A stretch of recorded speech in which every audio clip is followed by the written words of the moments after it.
ओम गणेशाय नमः। ओम नमः शिवाय। मैं निखिल ज्योतिष आचार्य आप सभी का मेरे चैनल पर पुनः स्वागत करता हूं। आशा करता हूं कि आप सभी स्वस्थ होंगे। महादेव की कृपा आप सभी पर सदैव बनी रहे। ये वीडियो धनु यानी कि सजिटेरियस के लिए बहुत विशेष है, क्योंकि वीडियो है आने वाले सप्ताह यानी कि 14 से 20 अप्रैल 2025 के साप्ताहिक राशिफल के बारे में। कैसा रहेगा आने वाला सप्ताह धनु के लिए। जो मेरा साप्ताहिक राशिफल होता है वो प्रमुखतः चंद्रमा और उनकी गति पर आधारित होता है। चंद्रमा एक ऐसे विशेष ग्रह हैं जो बहुत तेज़ गति से भागते हैं और करीबन 2.25 से 2.5 दिन में अपनी राशि बदल लेते हैं। तो स्वाभाविक है कि पूरा हफ्ता जो कि 7 दिन का होता है उसमें कई बार राशि बदलेंगे।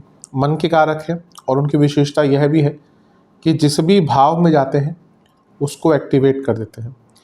इसीलिए डे टू डे एक्टिविटीज़ पर चंद्रमा का प्रभाव बहुत होता है और इसीलिए साप्ताहिक राशिफल की विशेषता बहुत होती है। क्या प्रभाव रहेगा ज्योतिष के द्वारा इसको समझने के लिए ये साप्ताहिक राशिफल बहुत विशेष होता है। एक गाइडेंस मात्र प्राप्त करने के लिए साप्ताहिक राशिफल बहुत विशेष होता है। यदि आपकी लग्न राशि या चंद्र राशि धनु है, दोनों ही गाइडेंस के इस राशिफल को देख सकते हैं। जहाँ से आपको रिलेट करता है, सूट करता है, ज़्यादा वहाँ से देखिए। व्यक्तिगत तौर पे मेरा मानना है लग्न राशि से देखेंगे तो अच्छा, इनकेस नहीं पता तो चंद्र राशि से देख सकते हैं। टेक्निकली बस अलग अलग राशिफल नहीं बन सकते। शुरू करते हैं। चंद्रमा आपके 11वें घर यानी कि तुला में रहेंगे 14 तारीख को, और 15 तारीख रात के करीबन 9 बजे तक उनका प्रवास वहीं पर रहेगा। चंद्रमा का 11वें घर में आना अच्छा ही माना जाता है।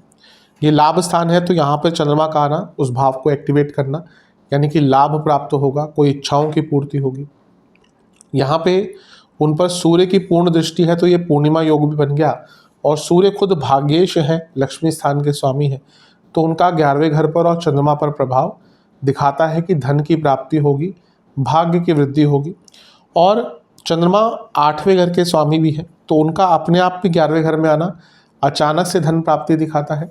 उनका लक्ष्मी स्थान के स्वामी सूर्य, जो खुद लक्ष्मी स्थान में उच्च की अवस्था में बैठकर दृष्टि डाल रहे हैं, ये भी दिखा रहा है कि बहुत बड़े धन की प्राप्ति, कोई बहुत बिगड़ा हुआ काम बनना और कोई बहुत अच्छी न्यूज़ आना, ये सारी ही चीज़ें यहाँ पर दिख रही हैं। मंगल की दृष्टि भी है चंद्रमा पर, और मंगल विपरीत राजयोग बनाकर बैठे हैं, यानी कि कोई फंसा हुआ काम, रुका हुआ काम, अटका हुआ काम, उसको पूर्ण करने की संभावना। और क्योंकि मंगल 12वें घर के स्वामी है, यानी कि विदेश संबंधित कार्यों में भी सफलता मिलेगी। बस ध्यान ये देना है कि गुरु और सूर्य की दृष्टि है, दोनों ही अग्नि तत्व है, और इच्छाओं के भाव में चंद्रमा बैठे हैं, यानी कि कभी कभी इच्छाएं इतनी तीव्र गति से आगे बढ़ती हैं कि व्यक्ति अपने ऊपर ही कंट्रोल नहीं कर पाता। उस पर ध्यान देना है, अदरवाइज ये समय अच्छा है आपका। मंगल का प्रभाव चंद्रमा पर है, तो वाणी पर और गुस्से पर कंट्रोल अवश्य आपको करना चाहिए। एक चीज़ है जो थोड़ी नेगेटिव है, वो है गुरु से चंद्रमा का शकट योग। क्योंकि चंद्रमा गुरु से 6ठे में है, तो ये शकट योग बन जाता है। इससे क्या होता है कि कुछ इम्पॉर्टेंट कार्यों में आपके थोड़ा सा विलंब देखने को आपको प्राप्त हो सकता है।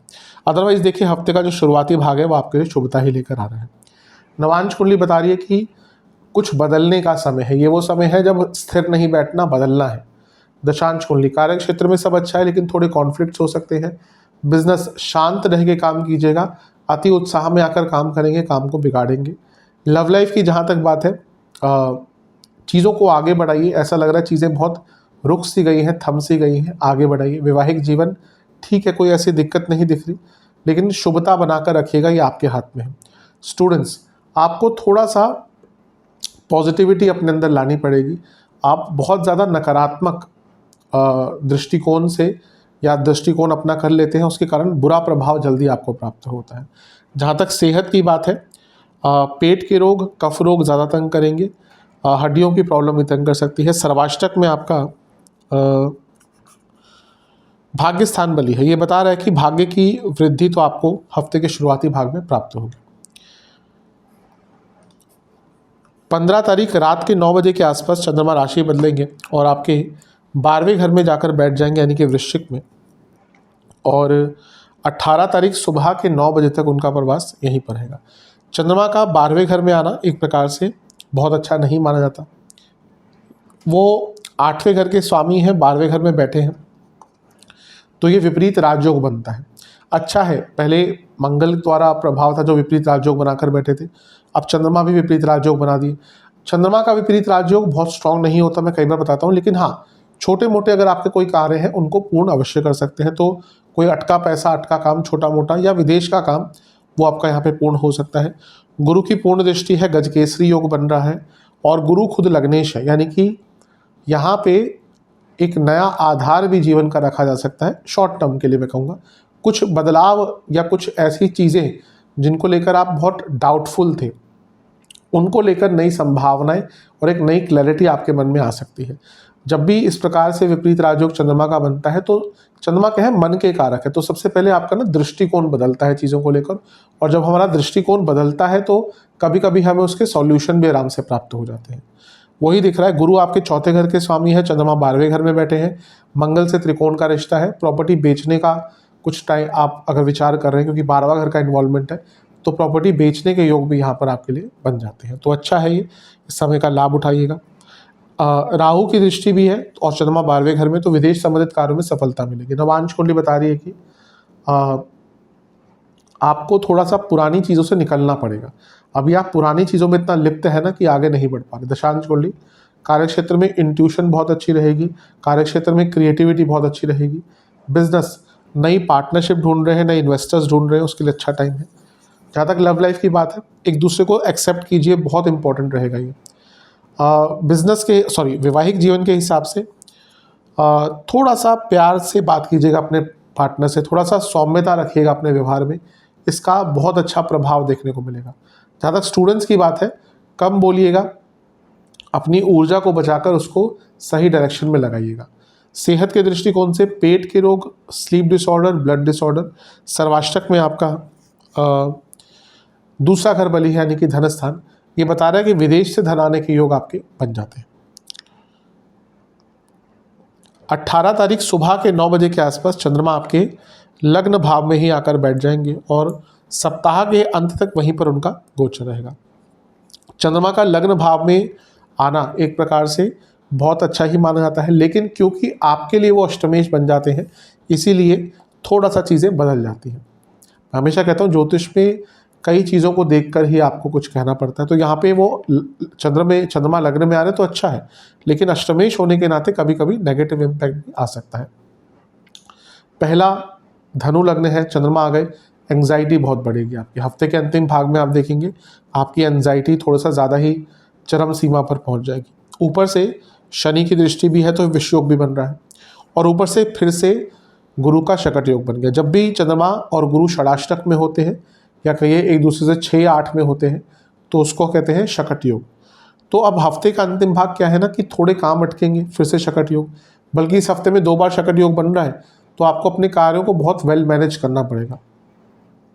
कुछ कार्यों में विलंब होंगे, कुछ कार्य छूटेंगे, तो उसको लेकर ज़्यादा टेंशन नहीं लेनी। एंग्जाइटी बहुत बढ़ेगी, और शनि का प्रभाव चौथे घर से इमोशनली अप्स एंड डाउन्स रहेंगे। फैमिली में थोड़ी सी प्रॉब्लम आ सकती है, और आपका अपने ही ऊपर बिल्कुल भी कंट्रोल नहीं रह पाएगा। स्पेशली जिन लोगों की कुंडली में चंद्रमा पीड़ित है उनको ये प्रभाव ज़्यादा देखने को मिलेगा। तो थोड़ा सा अपने मानसिक चिंतन पर, मानसिक सेहत पर बहुत ध्यान दीजिएगा। कोई भी बड़ा निर्णय यहाँ पे अवॉइड करेंगे तो आपके लिए बहुत श्रेष्ठ है। और किसी पर कोई आरोप लगाने से पहले भी या किसी को कुछ बोलने से पहले भी सोच लीजिएगा कि कहीं ये आपका पॉइंट ऑफ व्यू तो नहीं जो आप बहुत ज़्यादा किसी पर थोप रहे हैं। इन सब चीज़ों पर विचार कीजिएगा। नवांश कुंडली बता रही है कि कुछ सीखने के लिए अच्छा टाइम है। दशांश कुंडली बता रही है कि कार्य क्षेत्र में थोड़ा कॉन्शियस रहिएगा। बिजनेस के हिसाब से बहुत अच्छा है, अथॉरिटी वापस आएगी। लव लाइफ, आपको कम्युनिकेशन पर यहाँ पे बहुत काम करना पड़ेगा। वैवाहिक जीवन, थोड़ा सा कमिटमेंट बढ़ाइए अपनी लाइफ पार्टनर के प्रति, और थोड़ा सा रिस्पेक्ट भी रखिए। I think lack of respect है यहाँ पर आपकी साइड से। स्टूडेंट्स, आपको और टाइम देना पड़ेगा। अभी दिख रहा है कि आप बहुत टाइम नहीं दे पा रहे स्टडीज़ को, इसका लॉन्गर पर्सपेक्टिव में गलत इम्पैक्ट पड़ेगा।